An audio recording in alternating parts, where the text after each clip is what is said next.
હાસોટના કતપોર અને વગવાણ ગામ વચ્ચેથી પસાર થતા એક કારમાં આગ લાગી હતી. જોકે સદનસીબે આગમાં કોઈ જાનહાનિ થઈ ન હતી, પરંતુ આગમાં કાર બળીને ખાખ થઈ ગઈ હતી. હાલમાં ચોમાસાની મોસમમાં પણ કારમાં આગ લાગવાના બનાવો સામે આવી રહ્યા છે.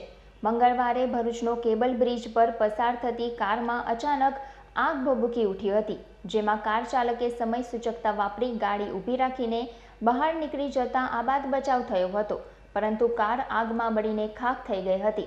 જ્યારે આવો જ એક બીજા બનાવમાં કાર ચાલક સાંજના સમયે હાસોટ માર્ગ પરથી પસાર થઈ રહ્યો હતો.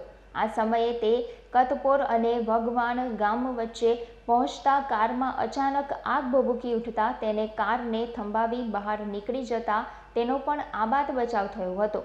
આ ઘટનામાં આગ એટલી વિકરાળ હતી કે આગમાં કાર બળીને ખાખ થઈ ગઈ હતી. જો કે ઘટનામાં કોઈ જાનહાનિ નોંધાઈ ન હતી.